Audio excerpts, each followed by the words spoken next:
तो दोस्तों आज मैं सुनाता हूँ आपको एक डॉल की कहानी जिसे देख के आपके रोंगटे खड़े हो जाएंगे। तो ये कहानी है एक माँ की जिसका 5 साल का लड़का मर चुका था।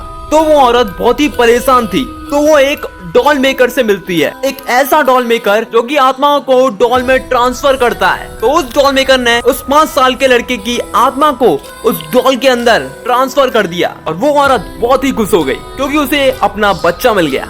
उसका पति उस डॉल से बहुत ही नफरत करता था। तो डॉल मेकर उस डॉल के सारे रूल बताता है कि जैसे कभी भी इस डॉल को बाहर नहीं ले जाना, नहीं तो जो आत्मा होगी वो चली जाएगी। और फिर वो डॉल मेकर उसके पति को बोलता है कि इस डॉल के साथ सिर्फ 1 घंटे ही बिता सकते हो, उसके बाद इस डॉल को बॉक्स में रख देना। और अगर इस डॉल के साथ 1 घंटे से भी ज्यादा टाइम स्पेंड किया तो तुम्हारी बीवी की हालत बहुत ही खराब हो जाएगी और वो धीरे धीरे डॉल बन जाएगी। फिर वो पति अपनी वाइफ से कहता है कि इस डॉल को बॉक्स में रख दो, पर वो नहीं मानती है। तो उसका पति उसका हाथ पकड़ता है, घर के बाहर ले जाता है। वो जैसे ही बाहर ले जाता है तो उसकी वाइफ एक डॉल में तब्दील हो जाती है। तो दोस्तों आज मैं सुनाता हूँ एक ऐसी कहानी जिसे देख के आप भी इस लड़के की तरह अपने दांत निकालने की कोशिश करोगे। तो एक 10 साल का अनाथ लड़का जो कि एक अनाथ आश्रम में रहता था, उसे लगता था कि हम दांतों को निकाल के तकिए के नीचे रखेंगे तो जो वो मांगेगा वो उसे मिल जाएगा। तभी वो अपने दांतों को जबरदस्ती निकाल रहा था।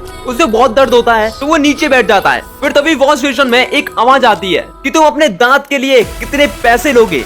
तो थॉमसन बोलता है $2। फिर वॉश बेसिन में आवाज आती है कि तुम्हारी ख्वाहिश पूरी हो जाएगी। फिर थॉमसन सोने जाता है। तो जैसे ही वो सुबह जगता है तो उसे $2 उसके तकिए के नीचे होते हैं। तो वो बहुत खुश हो जाता है। फिर वो रोज जाता और अपने दांत तोड़ता और पैसे मांगता। फिर यही बात उसके दोस्तों को पता चल जाती है तो उसके दोस्त भी अपने दांत जबरदस्ती निकालने लगते हैं। तो कोई अपने धागों से दांत तोड़ता है, तो कोई हथौड़े से अपने दांत तोड़ता है, तो कोई वॉश बेसिन भाई अपने सर पटक लेता है और अपना दांत तोड़ता है। फिर एक दिन अनाथ आश्रम में एक पति पत्नी आते हैं बच्चे को अडॉप्ट करने के लिए। तुम्हारे के सारे दांत टूटे हुए थे